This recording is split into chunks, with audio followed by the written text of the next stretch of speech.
And then there were other things where I go, oh, I just didn't know then what I know now. I have to show you that I can do on my own what I'm asking you to do for me. You know what I mean? Like, so.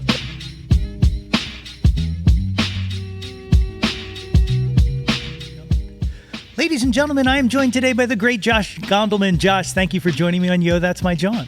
Thank you so much for having me. I love to talk Johns.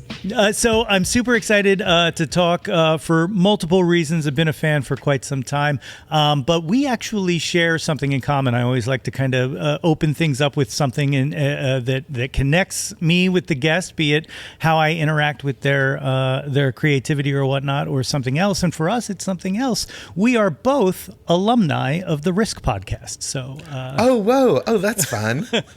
Yeah, that's so great. I haven't. It was a while ago, but it was like one of the big OG storytelling podcasts. Really cool. Yeah.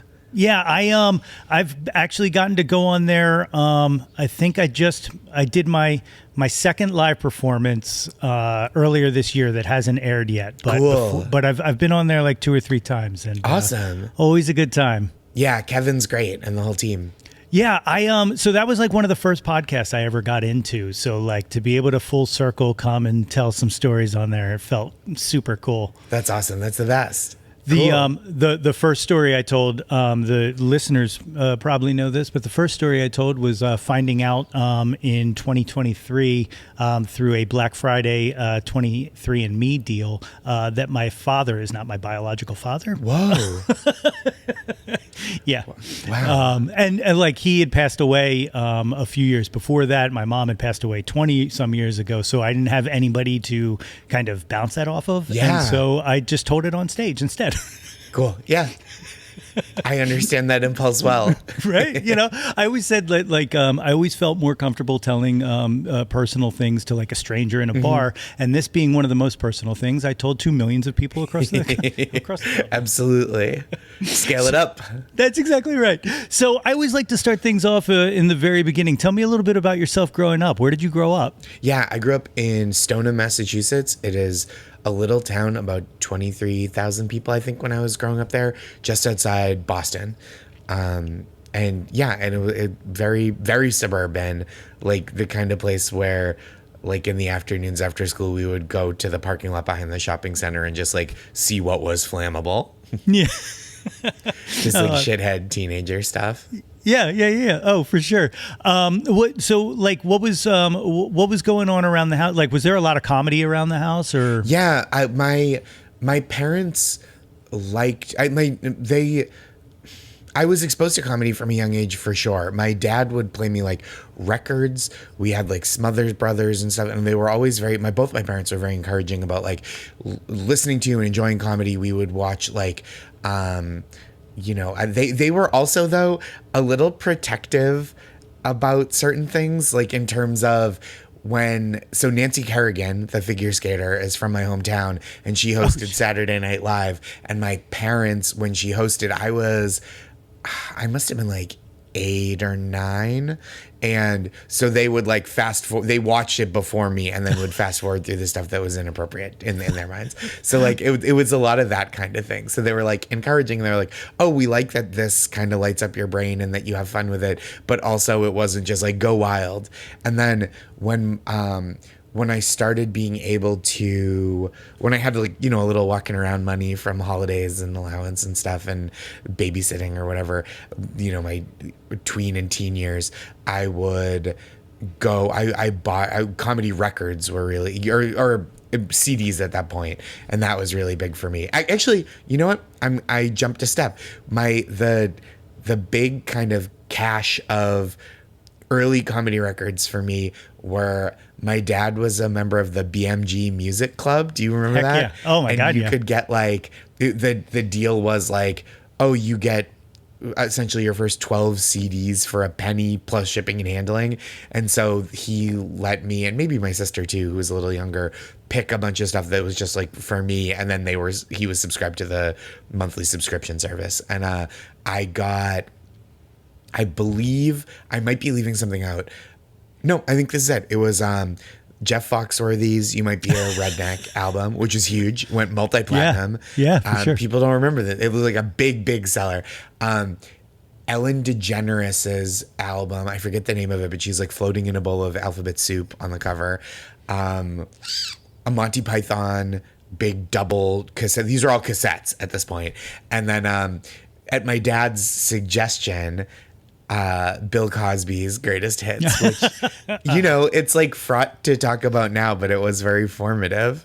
For sure. You know what? Like, I'm a child of, I was born in 1977, so I'm a child of the 1980s. Bill was our father. You know what I mean? Yeah, for sure. So, and not just on the Cosby Show, but just Bill Cosby himself was such, talking about storytelling was such like a formative thing for me that like, oh boy, the turn, like, I know. Really like grisly, but it is, I don't know, I always not struggle, but I always try to be really delicate to talk about it, because I think it's like it's kind of dishonest to just like omit that, because he's he's complicated to talk about now as a person who did very bad things while also creating really influential and beloved art. Yeah. I mean, well, it's especially over the past few years, it's been really challenging to kind of navigate things like, so I'm a big fan of our local AAA non-commercial station in Philly is WXPN 88.5, and every year they do a countdown, right? And this year's countdown is the 885 greatest cover songs of all time. Oh, all cool. Right? And it's all listener voted on. And one of the ones that I wanted to put on my list, though didn't really fit because of the rules, they have very weird rules on what constitutes a cover. Like the original artist can't appear on it.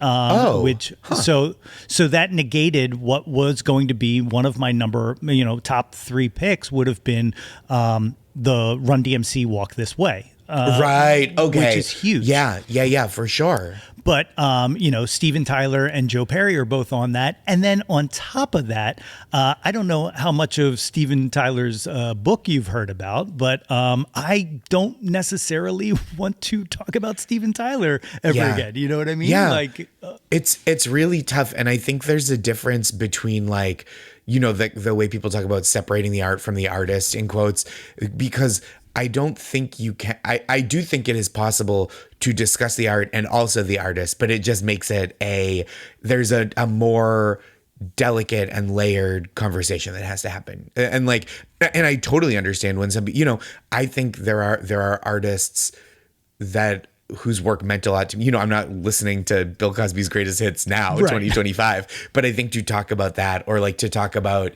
the impact of like R. Kelly's music on people, and to not negate the harm he did as well, is like there's not a problem to do. Again, it's just like you got to lift with the knees when you're like doing both things at once.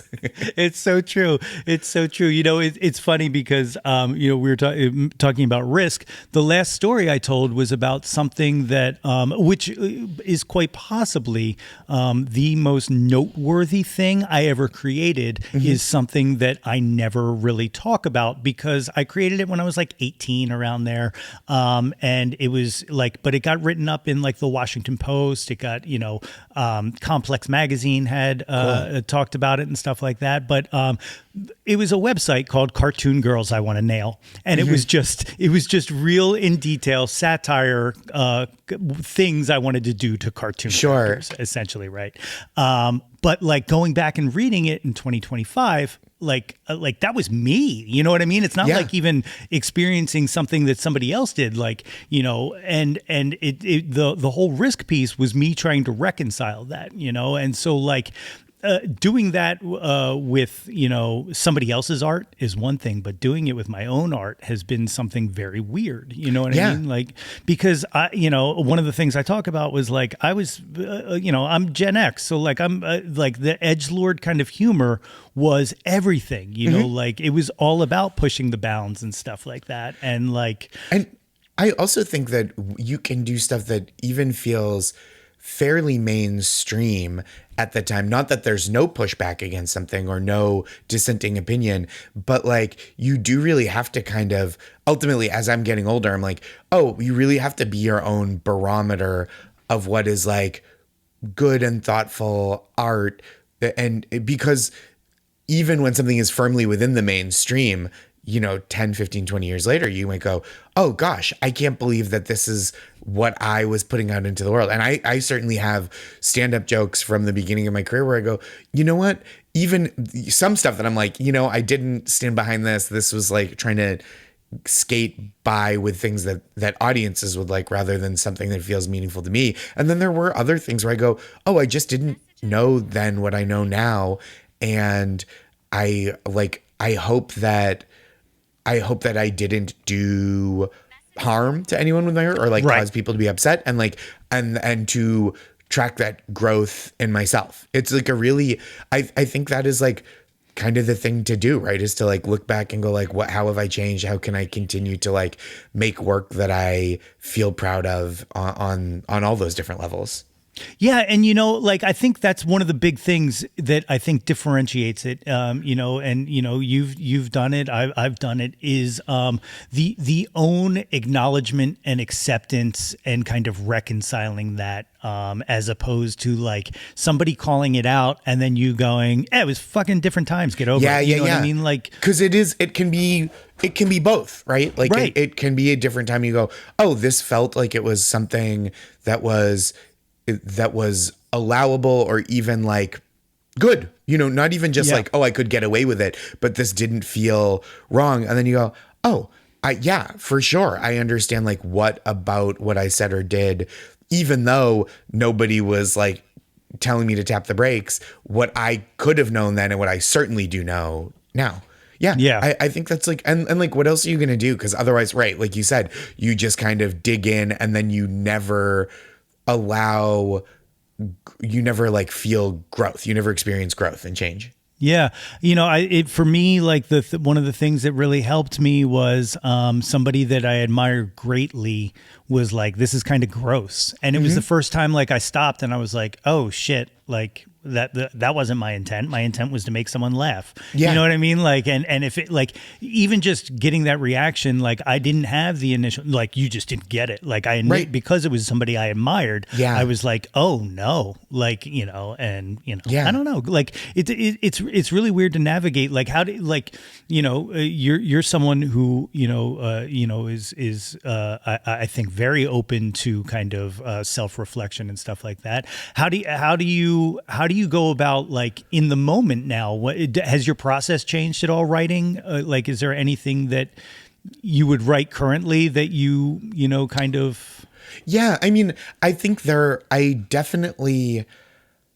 have like not even fail safes, because that sounds like I'm trying to avoid like something going awry, but it's definitely like a check down list of like, okay, does this sit right with me? Am I talking about something that I've experienced or something that feels like, if I'm talking about people or systems outside of me, that I'm doing it with like respect and consideration, right? Like not just trashing people that don't deserve it, frankly. And then it goes from there of like, okay, now I'll check with like my wife and go like, does this make sense to you? And because I think she's really thoughtful, she's a writer, and then sometimes I'll go like outside of that, I'll go like, oh, this is a joke about a certain demographic. Let me check with a comedy friend to see if that feels right. And then like if it's about, or if the joke is about a certain person, I guess like to make it concrete, on my last special, Positive Reinforcement, out now on YouTube, Available Blonde on Medicine. YouTube, yes. Yeah. There's like a pretty substantial chunk that is about having dated someone who has since transitioned their gender. And it took me a while to get it right, just for my own sake, just to get it like to a place where I went, this feels right when I say it. I feel like the laughs are coming on the right things. I'm not like selling out myself or this person I dated, who's now my friend. Still, we've been friends for a long time. and I don't think I'm saying anything gross or out of line. But it took me a little while, and I think probably early versions of the joke were probably a little clunkier. And I think there's probably more, if people had critique of it, there was probably more meat on the bone in terms of like, oh, that doesn't quite sit right with me. And I'm sure I would have gone like, yeah, and I think Chris Rock has spoken really at length, I think, and thoughtfully about needing a space to try things out in comedy, where like I do think sometimes you don't hear how something is going to land until you've tried it. And I think like you can put you can do it in good faith, and you can put your best foot forward. And like, I just think doing what you can at that level, before it gets out in front of audiences, and then hearing what it sounds like when it's coming out of your mouth to a group of strangers is like kind of a different thing. And so I felt very grateful that like the audiences I went up in front of were understanding. I probably did a little couching it of like, look, this is like a delicate thing, and I'm like really trying to talk about this sensitively. So like, but like, come with me on this. Like I'm not trying to bum anybody out. And then once I got it, this is maybe like a little bit of cowardice, but this is how I almost always do it. Unless it is someone very close to me and I'm telling something private about them, I will do the thing on stage first. And then once I'm like, I think this is going to be in my act, I will say, hey, I'm working on this bit. Is it okay with you? And I did. I asked my friend Gabe, who the joke is about, and he had like a little note, like nothing that like upset or offended him, but he was just like, oh, I think if you tweaked these two words, it would represent how I see myself more accurately. And I was like, great, easy. And so like, I do think, I think a lot of comics feel really drawn to talking about kind of socially charged, emotionally charged issues. And I think the higher you hang the tightrope, the more careful you should be. Yeah. Yeah. Well, and, speaking about that, I'm glad you mentioned that joke because, first of all, it's hilarious. It's a hilarious bit. I liked it a lot. It also reminded me, a side note, as I have a friend from high school who transitioned, and, Facebook memories are a very interesting thing. Yeah. And I had posted as a Facebook status, I used to post lyrics all the time. That was I was that guy, Yeah. And back when it was like, your name was attached to the status. So like it would be like, so mine was like, Nate Runkle could never take the place of your man, the Prince song. Sure. And at the time, before she had transitioned, she had commented on it and said, and I sadly could never be your woman. And I took it, it came up in the memories, and I screenshotted it and like, I sent her a message. I was like, look, I've been trying to share this with you, and I didn't want to do it publicly because I didn't want to, cross any lines or anything like that. Of course. But I was like, funny how time changes because now you are my woman, yeah. I think the thing about that bit that you have that works so well is that it's not, at no point does any of the laugh come because your friend transitioned.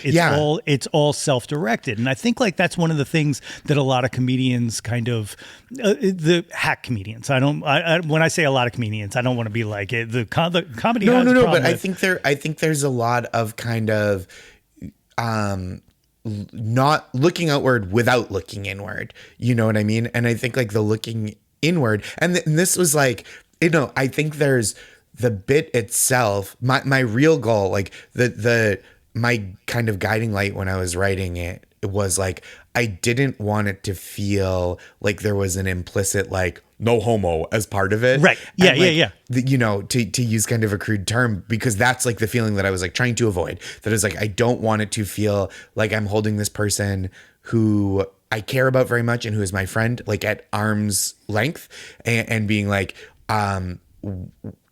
what you are, I don't like our relationship because of what it says about me. I really tried to make it feel like this is a person who is my friend and who I care about.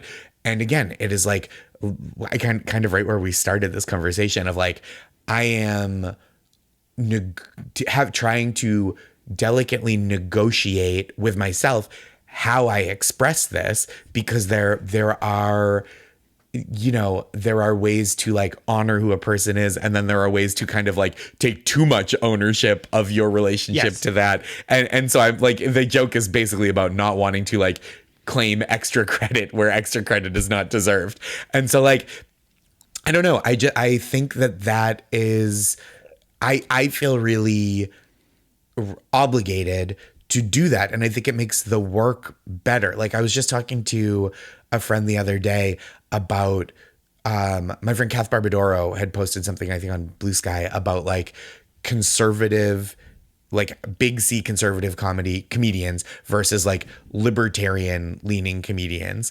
And I, we were just kind of talking about where the impulse to like poke fun at something comes from. And I was like, honestly, things are a lot funnier. Some things are a lot funnier until you think about their reality. And I think that like, that's something that not necessarily, that like is opposed to a libertarian worldview at times, right? Of like something like, oh, who would, the place that I see it in the most like kind of benign form is like, you see an ad for something late at night and it's like, oh, this is like a hook for, or it's like a grasping claw that you can use to put on your shoes without bending down or whatever. And the like impulse is like, who's so lazy that they need a grasping claw to put on their shoes? And you go, well, this ad is not specifying, because they're probably trying to go wider and increase their market share and not make their customers feel self-conscious, but it's probably for someone with a physical movement disability, right? And it's like, it is, I'm not saying not to think about it. I'm saying the opposite. I'm saying like, it is worth doing that gut check a lot of the time on like, what am I, by making fun of this thing, who's catching this stray, and is that something I'm comfortable with or not? And I think like a lot of people, a lot of comedians, and I'm sure I've done this myself, because I'm like, this is funny to me, and I like didn't want to think further. But I think there's a lot of comedy that only goes that far and then goes like, well, it got a laugh, so I've short circuited anyone in the audience, or enough people in the audience thinking about it at a deeper level. So like it stays, Right. Yeah. The bit stays in the picture, as it were. It's funny that you mentioned Blue Sky, though, because great place to test it out, because boy, will someone tell you very quickly if you have made that mistake. I know. Well, so this is the other thing, right? I think the other side of this is, you do, as an artist, get to choose what your line is. Yes. And I think that is, so all of that I've said before, I do think every artist gets to decide, but it is like the audience gets to react as well, and I think like, I'm trying to think, I'm not just like being self-protective about this, but there are certain things that I've had in my act that like one person will maybe reach out after a show, or come up to me after a show, or leave a comment online. They'll be like, this hit close to home in a way that was painful for me.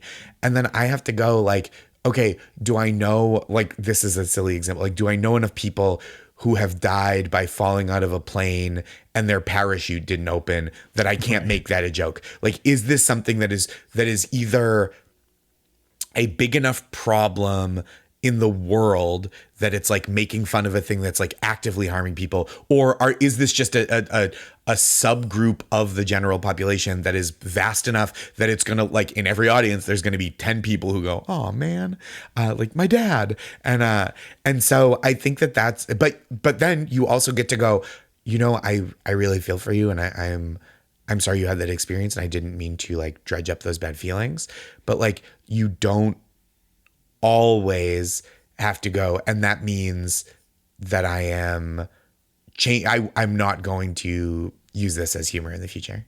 Yeah, no, I think, and like, this is one of the things, it's been, to me as a fan of comedy, it's been a challenge because like, I don't know how many comedy shows I've gone to in the past 5 years. I would say probably 98% of them that at some point somebody has to say the phrase cancel or the word canceled. And I'm just like, Jesus Christ. Like so many of you are perfectly fine. Like Yeah. no one's coming for you. You know what I mean? Yeah. Like, and if they are, it's in the comments and just Yep. take it and accept it. And hopefully you listen. That's the other thing. Like, I just think that people don't want to listen to other people. Yeah. And I think like, I think actually that's the great problem of our time is that everybody has the ability to talk and nobody has the ability to listen. Yeah. Oh, I mean, I think so much of social media, right, has gone from a place where you connect to people that you know or people that you want to know, and it's become like everyone is kind of their own broadcast center. And I think there is like a real beauty in the democratization or like semi-democratization of being able to like put ideas into the world. I've certainly benefited from reading and listening to other people's ideas that have been put into the world that way through social media or someone has a blog that they share on social media and then that gets shared by someone else. You know, oh, that's so cool. But I do think it feels like it's shifting more and more towards nobody, or not nobody, but more and more people are just broadcasting and not receiving. And if you're not receiving, then it's like, right, then everything is just critics and haters. It's not a conversation. Yeah. So going back, you got comedy albums and stuff like that as you're growing up. When did you start kind of thinking about comedy as an option? Like because you're also a very great writer as well. Oh, thank you. And not just for your own stuff, but you got a little hardware, I believe, that you've received for writing as well. Yeah. I've which gotten to came work with some really great people and I'm part of some really great shows. I've had like a very fortunate time and I'm very grateful for it. But yeah, I in high school probably like I would like write silly things when I was a little kid, and then in high school it started to feel like, oh, this is what is clicking for me, is the idea of I am going to I'm gonna be performing, right? I'm gonna act, try out for the plays and act in the plays, and then there's a school variety show and I'm going to write for that. And so it started to feel like as I got through high school, it became more and more of like, I bet this can go further than this, or I hope it can. So when I was applying to colleges, I was looking for places with, where I could do a creative writing thesis of some kind or another. And I ended up going to Brandeis, where I originally, I think, my plan, and this is whatever 22 years ago, but my plan was originally to go through the theater track and do a playwriting thesis, and then I just didn't like have it in me to do all the theater department stuff, like the practicums and whatever. And I was like, I just kind of want to like write and perform. I don't want to like be stage crew for like 6 weeks for a show and like that kind of thing. And so I switched to I was a short fiction major, but by the time that decision had been made, I was like doing a little stand up. I was doing improv. I was doing sketch on campus, and so it was like this. It kind of like shifted underfoot. But by the time I was applying to colleges, I was like, oh, I think I have an aptitude for this to the point where like I can take it to the collegiate level. And then by the time I finished college, I was like, I wonder if I can go pro with this. And it took like by the time I graduated, I was a like low level working stand-up comic around Boston and New England. And then by the time I left Boston 4 years later, I was kind of like touring nationally with a pretty low profile as like an opening act, occasional headliner, headlining some colleges. But I was like, okay, what I really need to do is get somewhere where there is this other creative work, whether it's like, essay writing where there are more outlets for it, or fiction writing, which I gave up pretty quickly. Or like TV I was like, that seems like the way I can apply all these things that I'm interested in and like doing, and see if I can turn that into a job, like that I am like able to live on, because that feels like a steadier thing. And I also knew myself, I was 26 when I moved to New York, and I was like, I don't have, as a person that age, I was not connecting with audiences in a way that I was like, oh, I'm like ready to tour as a headliner and then level up to theaters right away. Like I just didn't have the like experience yet. I was more someone who could do like longer sets in front of younger people. And then when it was like adults in the room, I had kind of, 20 to 30 minutes that I was like, okay, they'll like this, but they didn't come to see me. Yeah. No, it makes sense. It makes sense. What was the first show you jumped on?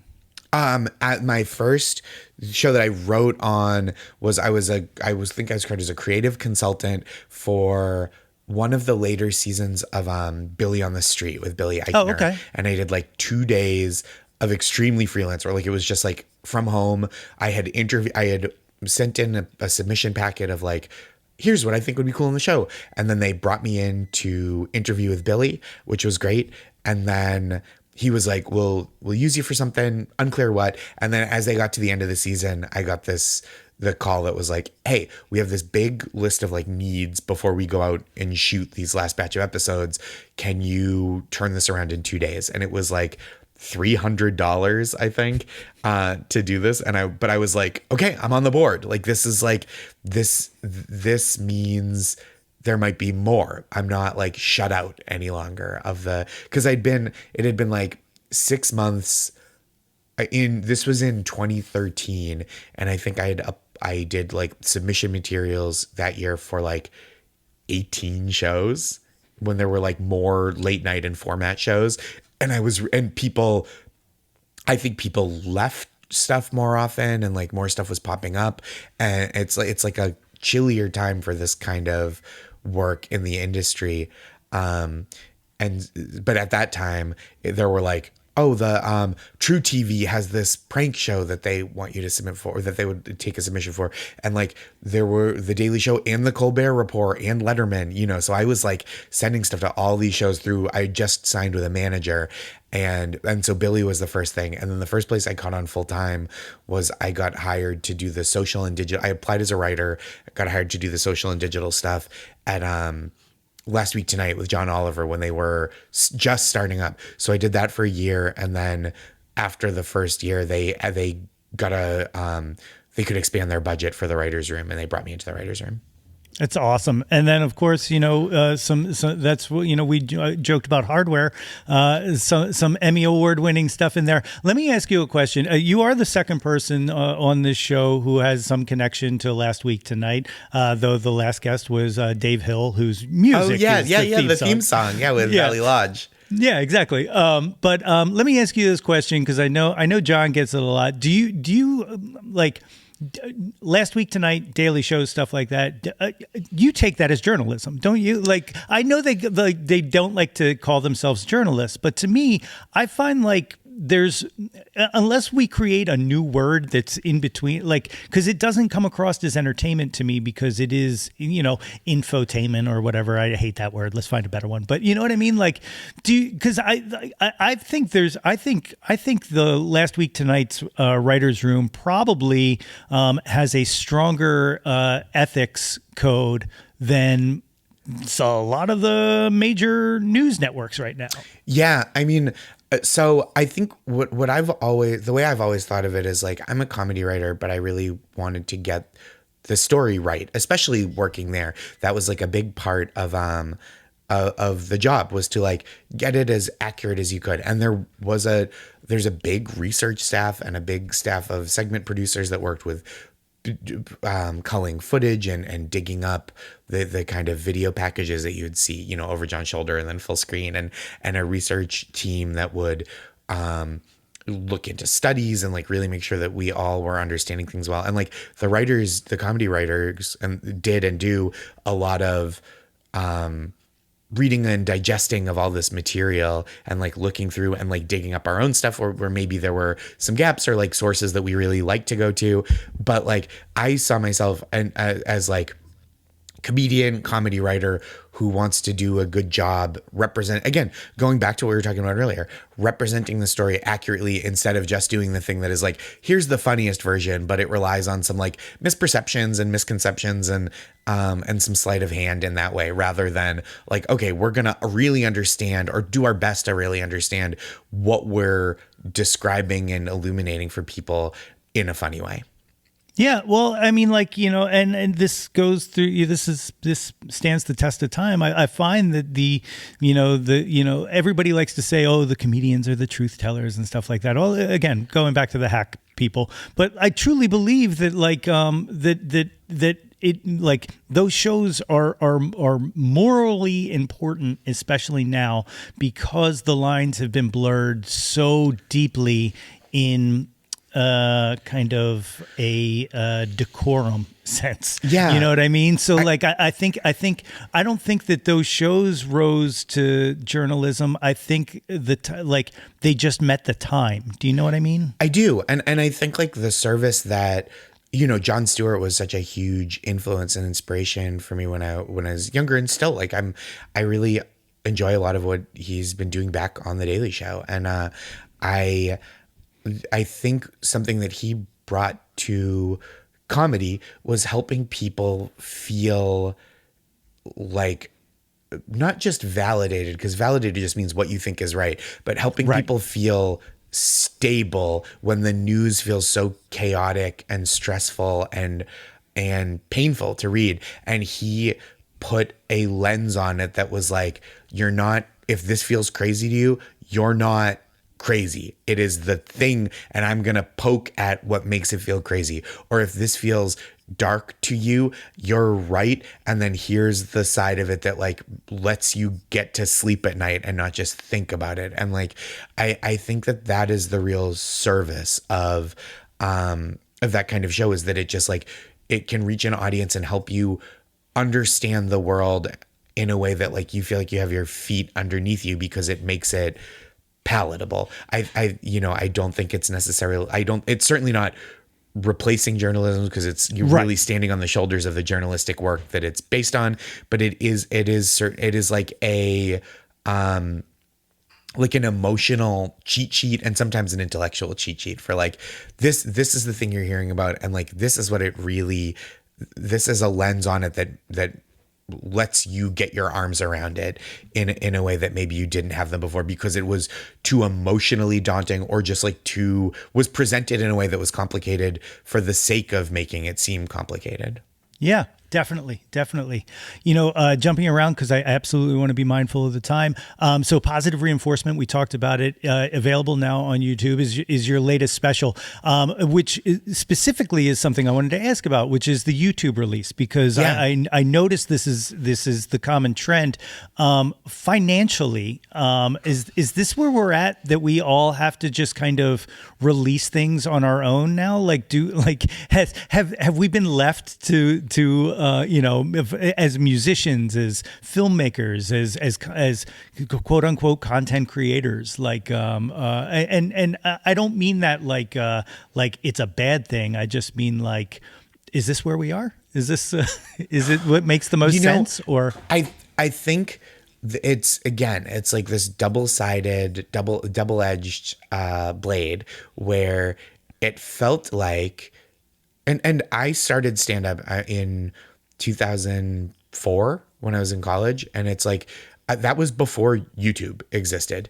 And so I really do feel like I've seen this tremendous shift, and a lot of it is really good, right? Like I think the good side of it is there are voices that were not being amplified by the existing structures and entertainment industry that found amplification on this kind of self-release model or like social media. And I think that is awesome. I think that's like it brought such beautiful dimension to the to the landscape of comedy, and it let people who were being held back by like status quo and prejudices and bigotries reach audiences that like were really receptive to what they were doing. That rules. I think that's so cool.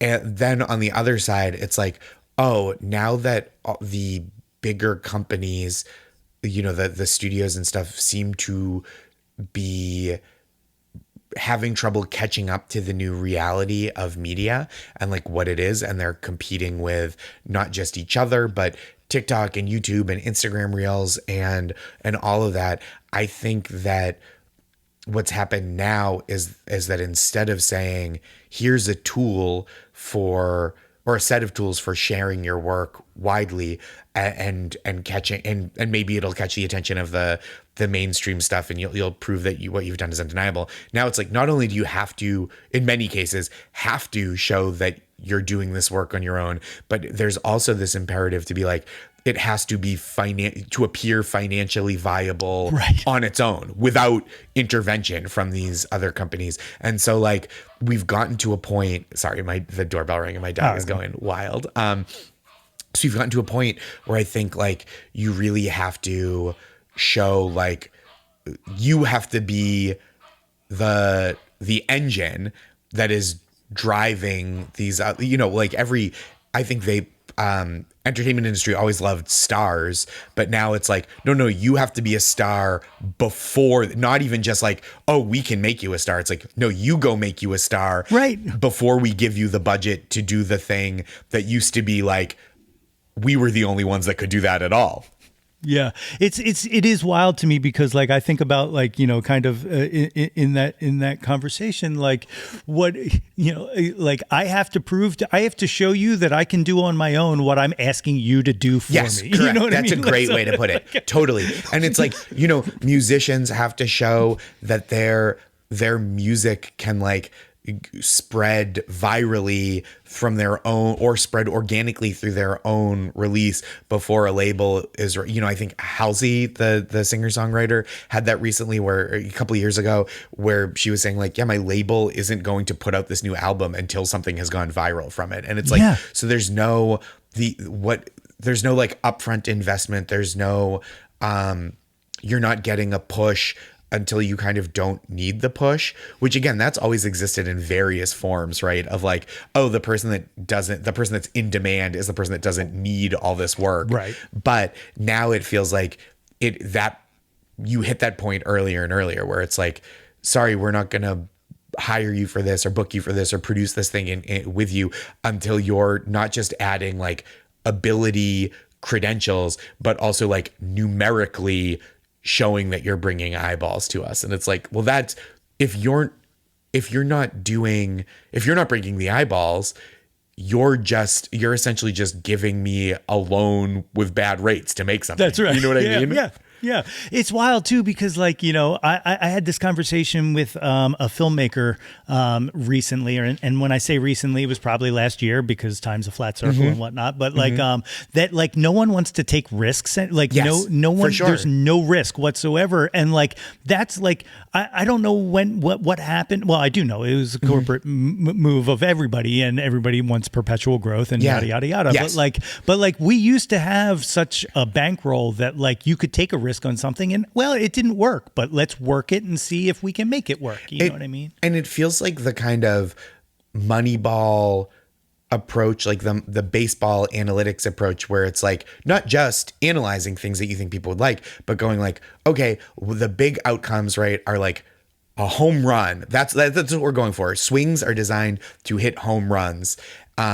Because that, even if you strike out, if you can have an effective enough home run swing, you'll make up for it on the other side. Yeah. Okay. Yep. Sure. But that applied to entertainment, especially, and like what you're allocating resources to means like, okay, if we're only swinging for the fences, you're going to get more and more like IP plays, more and more like sequels and remakes, and a smaller pool of talent, or a pool of talent that has not proven necessarily that they're the best at a job, but that they have the most eyes on them already. And I think it's like a pretty creatively poor way to go about things, to not, because they're used to, I mean, like even the idea of, and I don't blame every individual executive for this, because I think they're all on the hook for creating massive successes at every turn, from like the business people like looking over their shoulders.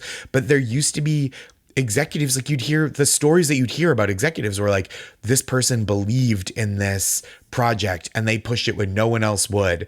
And now like that, I can't think of the last time I've heard that, or like the last thing that they were just like, yeah, we thought this was creatively what we wanted to do. And now it's just like, Avengers Endgame made more money than Avengers Infinity War. So that's the success. And it's like, okay. And even from a creator standpoint, it's challenging because like the way the algorithm works, you know, I've talked about this a lot, is that like it can only give you, if you like this, you will also like this. Yeah. So it's creating a sameness and you know, there's no reward structure to be different anymore. And it feels there used to be like the kind of cliched phrase for like Hollywood directors, right? You go, oh, there's one for me and there's one for you, or even stars. Yeah. You go, you do the big box office success, and that buys you both the financial stability and the you know, the industry credibility to then try to do something smaller and that is more to your specific taste. And now it's like one for you, one for you, one for you, one for you. And it seems so much harder for people to like get off the hamster wheel, because it almost feels now like the one for me counts against your track record of one for you. You know what I mean? Right. It's like, and what are you doing something for yourself for? You're just supposed to be, like you said, growth at all costs, like a investor mindset. Yeah. I mean, like I look at, and this is a way poor person to choose because he's bloody rich and he's not made a mistake. Okay. So I don't want to, but I look at Dwayne Johnson, all right, The Rock, all right, Smashing Machine, everybody, critics all are like, oh my God, Dwayne Johnson in this, you know, maybe the Academy Award. Does nothing at the box office. Yeah. And immediately it's like, hey guys, guess what? Jumanji's back. Like, yeah, like, totally. Here's the Moana trailer. Holy crap. Just please forget about it already. For sure. It blows my mind. Absolutely blows my mind. In the interest of time, you want to go through this questionnaire that I do? I would love This is what I do with, it's called the Jauntlet. It starts off with the one-hit wonders. These are one-hit wonders in name only of the segment. Yes. You're just picking a favorite. So first one, Billy Joel or Elton John? Who do you prefer? You know, I think probably Elton John is a better artist, but Billy Joel is who I turn to in my personal listening habits more. Okay, it's the Northeast in you. I get it. Yeah. Next one, Debbie Harry or Joan Jett? Debbie Harry. I love it. Aretha Franklin or Tina Turner? Aretha Franklin. All right. Nirvana or Pearl Jam? Nirvana. Janis Joplin or Stevie Nicks? That's tough. I think it's got to be Stevie Nicks. Okay. I dig it. Beatles or the Stones? The big cliche. I know. I'm Beatles. Okay, it makes sense. And the last one of the one-hit wonders, Bohemian Rhapsody or Stairway to Heaven? As a high school theater kid, it's Bohemian Rhapsody. Yeah, for sure. I always like to, every once in a while, throw a little curveball in here and add guest-specific ones. So in a comedy bent, Pryor or Carlin? I was always a Carlin guy. I think it just like was so, his work was so in my bones from such a young age that it was just like, I was never going to shake that. Although obviously both brilliant. Yeah, for sure. And the one hyper-specific guest one, Jesus or Mero? You don't have to pick. I'm just being a dick. Extremely funny. Very funny. That's actually how you came on my radar was Jesus and Mero. Yeah, because I used to post on a message board with Jesus way back in the day. OK Player. Yeah, and of that course. was and so following him and that their whole path, that was just the ups and downs. Really, really funny guys. It was such a joy to be a part of that show. I bet. The second half of this is the top 10 countdown. In this, we use Jawn to be whatever you want it to be. The first one is First Jawn. What was the first thing you were obsessed with as a kid? Oh, man. It might have been comedy stuff. I had, in addition to the other comedy records we were talking about, I listened to like the Mel Brooks 2,000-Year-Old Man stuff. I got Carlin albums when I like kind of had my own money, my own money, like $20. And so like it was comedy records was like a big thing for me. Oh, I dig it. Adam Sandler was huge. We would like listen to them in the woods, those albums, because they were so inappropriate. And if any of our parents heard them, they would confiscate it. And so it was like you had to have the physical album and we would like listen to it like quiet where no grown-ups could hear. What's really funny is my wife had never heard They're All Gonna Laugh at You, and I played it for her recently, and I cannot believe how many things in there I forgot existed that I still quote to this day. This was like early pandemic when we weren't going out and we were just like ruminating. I showed my wife, and this is so funny because I think we're so aligned on so many things, and I was like, this is a real risk because this is truly like 12-year-old, probably 13-year-old me recommending this to you through space and time. And I played her the goat from What the Hell Happened to Me, and she was like, what is this? No, thank you. It was great. The beating of a high school janitor is I think every single time I mop a floor gets a little mop all day long. Yeah, it's so funny. Just like so silly and so gross and dumb in a complimentary way. Yeah. Number 2, what's your current Jawn? What are you into right now? Oh, what is my current? We've really been into the TV show The Lowdown, the Ethan Hawke, Sterling Harjo created, and Reservation Dogs before that was so goddamn good. And so like we have one episode left and I'm so excited to watch it. I still have not started it, but I'm looking forward. Ethan Hawke's like one of my North Stars. Yeah, he's terrific. He's great. Number 3, what was the first concert you saw? The first concert I saw was, I think, Hootie and the Blowfish on the Cracked Rear View tour. That was definitely the first one that I was like, I want to go there. And like my parents were like, all right. That's awesome. Yeah. Number 4, what was the last show you saw? This is a good question. I'm sure I'm missing something, but in September, I saw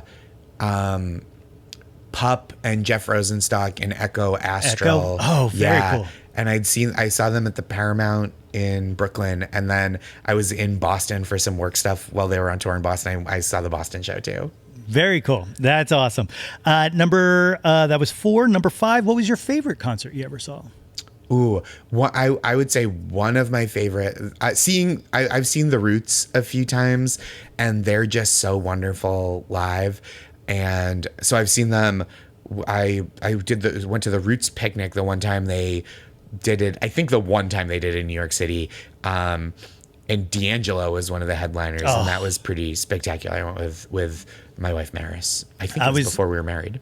I was very upset. Dee was supposed to play the Roots picnic this year in June and then backed out. And now, obviously, I know why he backed out. But what a bummer. That was a tough one because that's a guy who, again, talking North Stars, like just a creative genius. A true genius. We went to see when Black Messiah came out. And he announced a couple of live shows. One of them was at the Apollo in Harlem, and I couldn't get tickets. I think I just like didn't have it to like whatever the resale cost. I was like, can't do it. And so, I kind of begged my way into Saturday Night Live to see when he was the musical guest, and it was awesome. And my wife Maris came with me too. Yeah. Very cool. Very cool. Number 6, who have you never seen live that you wish you could have? They can be living or dead. Yeah, I've got a few. My friend, a high school friend, Marcos Valles, who plays with Noah Kahan now, is a drummer, Marcos is, and his band was going to open for James Brown right before James Brown passed away. Like he passed away right before that run of shows. And then Tom Petty is my other one. Oh, yeah. I'm right there with you. I just told Chris Della Riva this on the last episode, but I was at a Tom Petty show. It was Black Crowes and Tom Petty, and a friend of mine got in a fist fight during the Black Crowes, and we ended up leaving before Tom Petty, and it was like, we'll catch him next time, and then there was no next time. Oh, man, that's really sad. I have a friend who used to work at music venues and said the Black Crowes, my friend Charlene said the Black Crowes crowds were like the rowdiest crowds. And it was like dads who got a babysitter or like dads who left the kids at home with mom and all went out together. And it was just like wild energy. Yeah, it makes sense. It tracks.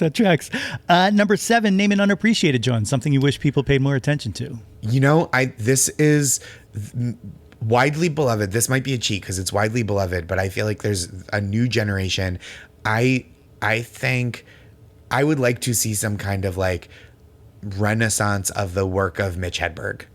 Oh my goodness, that's so weird you said that, because I literally earlier when we were talking about things like Mitch is one of those people who, like, I feel like his comedy stands the test of time. Like I agree. it just it's so, and anybody can relate to it. And if there's anybody who I wish was alive during the social media 240 characters Yeah. time frame, it would be him. Like, Yeah, my and I God. wonder, maybe young people are finding him that way through clips and stuff, but like that stuff was so formative for me, his stand up, and I hope that it has an enduring life for a new generation.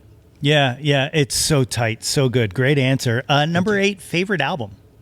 Ooh, I think I've got to go with Hold Steady, Boys and Girls in America. Yes. Oh God, I love that. I just saw Craig's twice this year solo. Cool. So good, so good.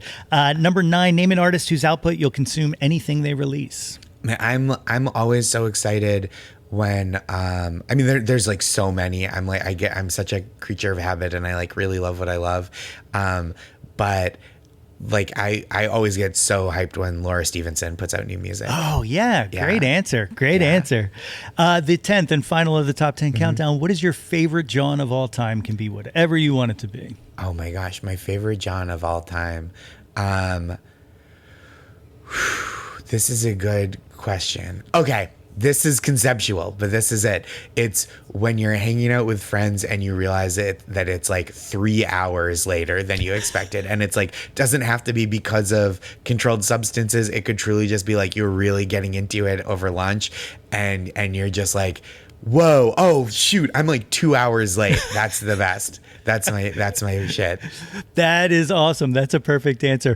So you're about to go on tour or do this holiday show tour with Ted Leo, Amy Mann, Paul F. Tompkins, Yep. and Nellie McKay. What an incredible thing! Like, how did this all come about?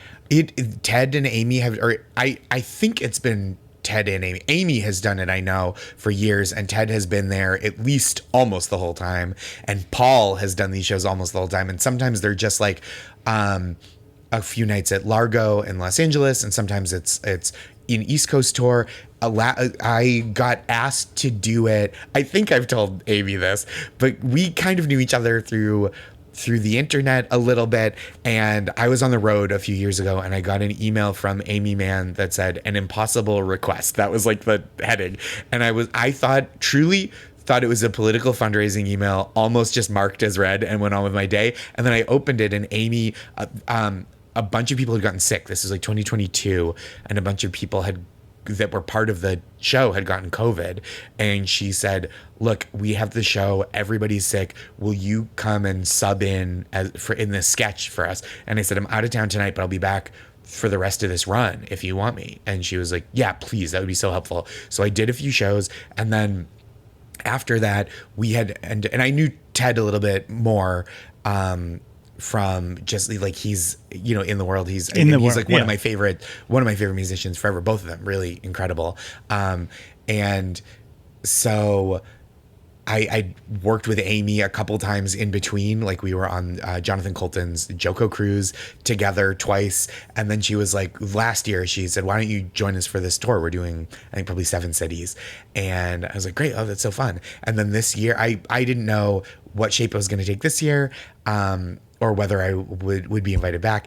And then, like, kind of midway through the year, I got a text that was like, hey, are you available for this like 2.5 week stretch? And I was like, hell yeah, let's do it. And so it's like it's the most expansive tour of this kind I've ever been on. So we're going like New York, Alexandria, Virginia, Philly, Rhode Island, Connecticut, Massachusetts, and then I might miss something, but we're doing Cleveland and Royal Oak, Michigan, and we're ending in St. Paul, 2 nights in Chicago before that, 1 night in Stoughton, Wisconsin, which is like Madison area. So it's like really across the Northeast and Midwest. And I'm super psyched. It's so fun. And like, Amy and Ted have written some of the greatest songs in the history of songs. And so like, there's that as kind of the backbone of the show, and how funny and charming they are. And like, Paul is the funniest person alive, and Nelly is like just so incredible voice, so brilliant. And I'm like it's like the one thing that I do where I'm like still the like junior member of the traveling party, and I'm 40. And so like it's just like grown-ups, and like Amy's band is so great, and it's like it is really a joy to get to be a part of, and I'm so psyched for the tour. It's incredible. The tour kicks off on November 28th, continues through December 14th, December 4th here in Philadelphia at City Winery. Tickets available still. I got to make that happen. My wife and I are expecting a kid in March, and congratulations. Thank you so much. It's our first, and so like cool. trying to keep up with shows and stuff like that right now is a little difficult. I can imagine. I'm trying to make it, so that's the December 4th here in Philly. The Positive Reinforcement, the special, is out on YouTube, available now. Go check that out. The newsletter that you write that we didn't get to talk about, That's Marvelous, available at that'smarvelous.com, I believe, right? That'smarvelousnewsletter.com. Okay. That'smarvelous.com would have cost a lot of money for some reason. Okay. That tracks. That makes they sense. were like, it was like $13,000. Oh, geez. Okay. So considerable amount of money. Yeah. That's a lot of money. And then of course, you can be found on the socials you're at Josh Gondelman, correct? Yep, at Josh Gondelman on Instagram, and some permutation of that on Blue Sky and TikTok, and then I've got a couple headline dates coming up, and just check me out. I make myself known. Yeah, for sure. Josh, thank you so much for taking the time out of your day, coming to chat, and I'll be in touch. Excellent. Right. Thank you so much.